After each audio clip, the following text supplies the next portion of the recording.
이 농약관리법 지금 개정안에 그 조정에 관련된 조항들을 이번에 좀 개정하시는 거죠? 예. 혹시 통계가 지금 그 조정 관련해 가지고 들어오는 그 통계를 우리 농림부에서 가지고 있을까요?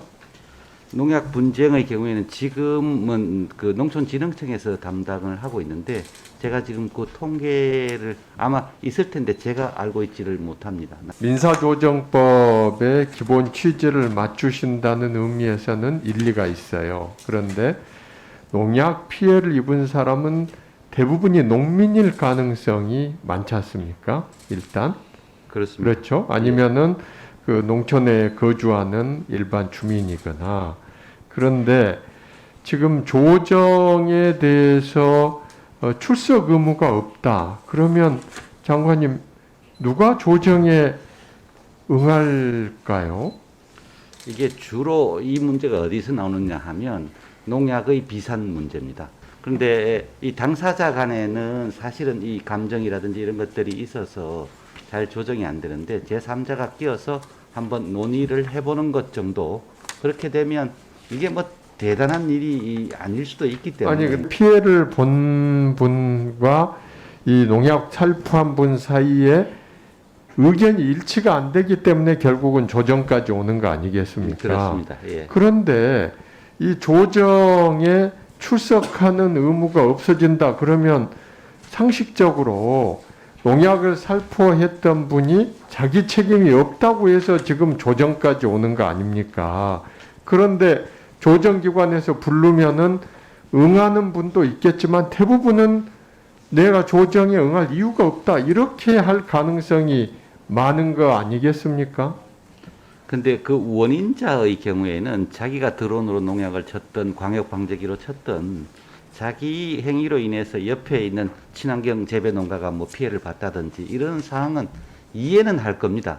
이해는 할 건데 그걸 어떻게 해결하느냐에 대한 또는 피해 정도에 대한 아니 해결하려면 장관님 우선 조정에 응해야 되는데요. 그렇습니다. 지금 우리 조정에 관련돼서는 소비자 기본법 이런 데서 이 조정에 대한 규정들이 있는데 제가 궁금한 것은 과연 다른 지금 여기에는 우리 전문위원 검토 보고에 보면은 민사조정법만 놔뒀어요.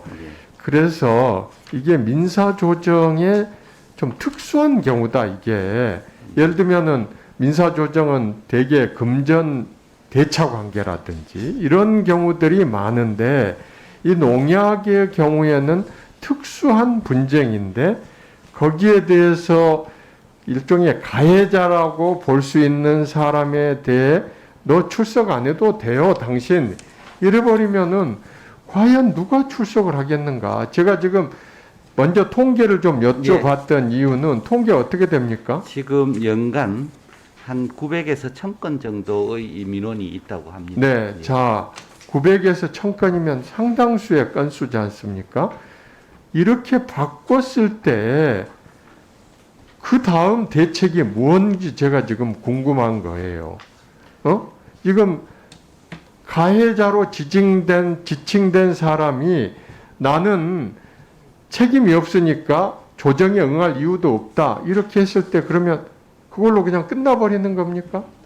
저희들이 이게 강제력을 갖지 않는 조정이다 보니까 그 조정자의 좀 적극적인 노력을 해보도록 하겠습니다. 그래서 지금은 그런 조정 절차가 전혀 없는 거니까 이렇게 한번 상황을 이렇게 조정위원회를 통해서 해보고 그 다음에 이 조정을 강제력을 가지려면 행정위원회 성격을 가져야 되니까 당장 그렇게 가기엔 또 어려움이 좀 있고 해서 1분 더. 일단은 이런 그 알겠습니다. 이제 조정 형태로 장관님 진행합니다. 이것에 대해서 한번 좀 검토를 해 주셔야 돼요. 이래 가지고 이 조정제도 농약 피해에 대한 조정제도 자체가 완전히 유명무실화 돼 버릴 수 있어요. 굉장히 이거 위험한 지금 조항이에요. 이거 간단히 이렇게 판단할 일이 아니고요.